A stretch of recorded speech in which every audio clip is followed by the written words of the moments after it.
Hello, welcome to the interview here on France 24. Well, it's being hailed as a rare success story in an Arab region that's otherwise rife with war and conflict. Tunisia's adoption of a new constitution, one that enshrines democratic freedoms, separation of powers, even women's rights, it's being held up as a model of what politics by consensus and compromise can reap. But the picture, of course, is far gloomier elsewhere. We look at Egypt, Syria, Libya. The road to transition in those places has seemed at times to veer dangerously off course. My guest today is David Pollock. Thanks for being here. Sure. You're a senior fellow at the Washington Institute, as the name suggests, based in Washington, D.C., but here in Paris. For Near East policy, you've also served in the State Department. You were an advisor on democracy, reform issues, women's rights. Across the region, North Africa too, not just the Middle East. I want to start with that success story I just mentioned, Tunisia. They passed a constitution with a lot of these democratic freedoms hardwired into that constitution, and they did it by all of them getting together, the Islamists, the secularists, the liberals, the leftists. How did they pull that off, David? How'd they do it? No one else has been able to in the region. That's true.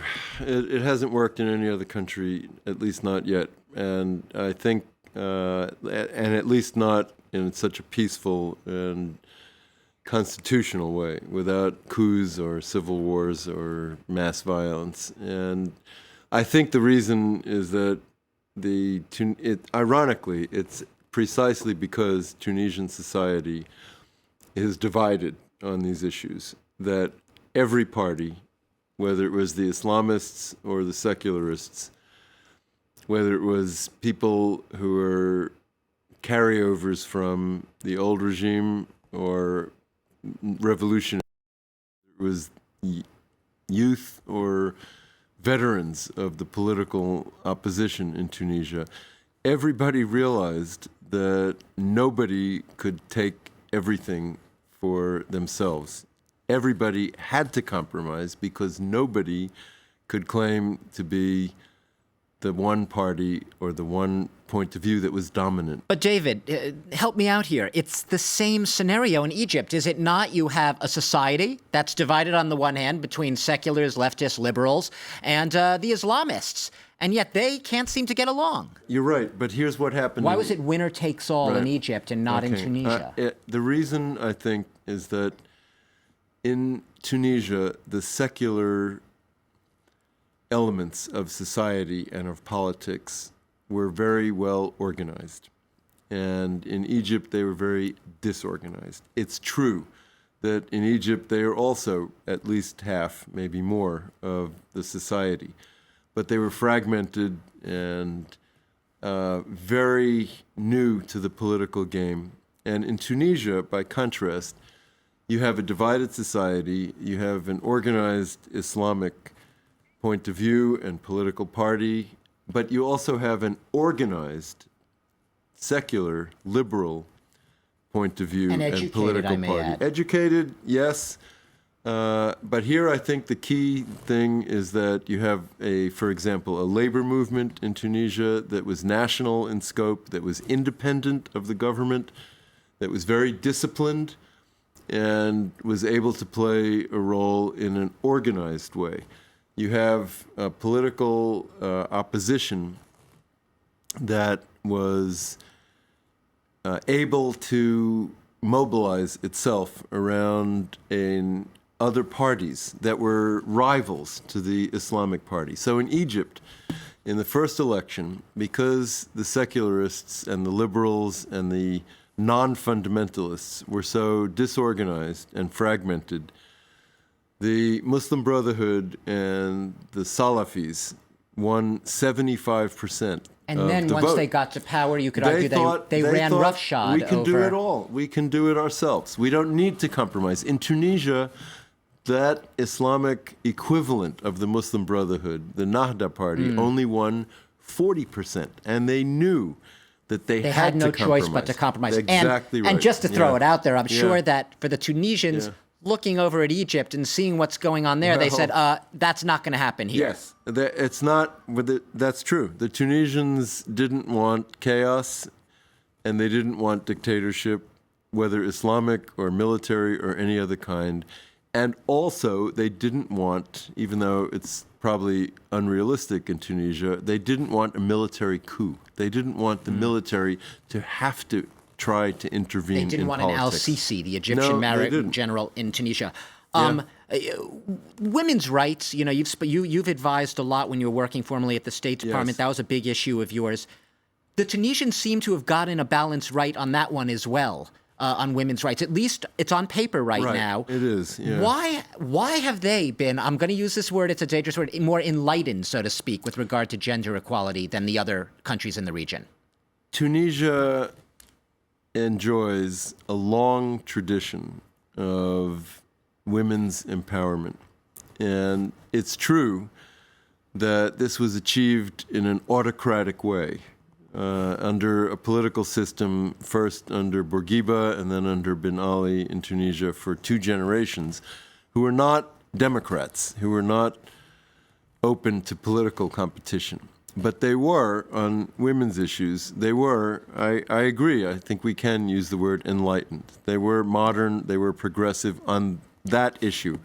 And that tradition has paid off. It has produced a large community of very well-educated, very professional, very politically active, and very self-confident women in Tunisia who will simply not allow the kind of abuses that we've seen even in Egypt, where the revolution actually turned against women.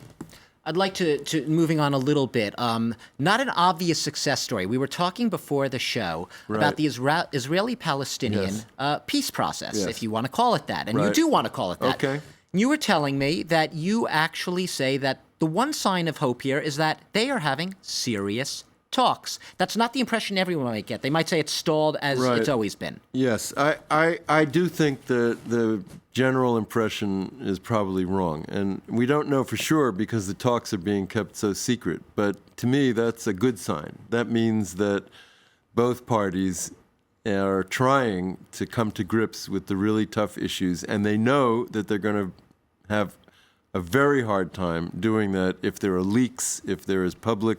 So you think behind the scenes there's more progress than we're hearing about? I do think so. And I think, as best I can tell, the progress is limited.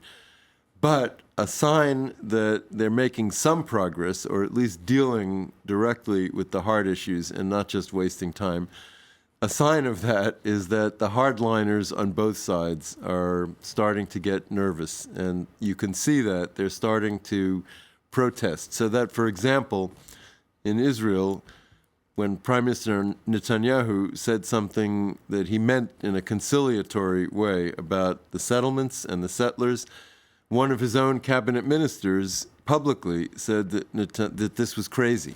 Maybe there's an agreement between them, a secret agreement that the hardliners, Netanyahu says what you have, say what you have to do. I know you're speaking to your constituents. I'll speak to my own. No, I don't think so. No? I don't think this is by agreement. I think this is a genuine, genuinely a lot of friction there. Dispute. And you have the Israeli Minister of Defense getting up publicly and calling the settler vigilantes who do these price tag attacks, as they're called. The Israeli Minister of Defense stood up publicly and said that these people are Jewish terrorists and they're every bit as bad as suicide bombers. If the Palestinians, the Palestinian prime minister or president, were willing to say something like that publicly about his extremists and to stop calling terrorists heroes and start calling them terrorists on his side, then I think we'd know for sure that something was really happening. I'm going to end with Syria. Because I'd be remiss if I didn't ask you. Yeah. Geneva II. Right. The latest round of peace talks. Are they a joke? Are they being totally manipulated by Bashar Assad? Is this progress so fleeting and so hesitant that it's not going to really make any lasting change? I think that these talks have achieved nothing. I wouldn't call it a joke because it's so sad. And I would call it I didn't mean to sound flippant by saying a joke. No, absolutely. I totally understand. Is there a serious mindset on both sides of this table? I don't think so. And I think that what's going on is, as you said correctly, that Assad is playing for time, is using these talks as a cover for tactical games that he's playing to try and divide the opposition, to try and embarrass the opposition's so-called supporters, like, I'm sorry to say, my own country, my own government, the United States, and European governments and others who say that they support the Syrian opposition but aren't actually doing really. Very much. And the very final question, briefly, Sure. David. You wrote a few months back, you believe the U.S. should renew its non-lethal aid to the non-jihadist opposition. Yes. You believe they exist. Where are they?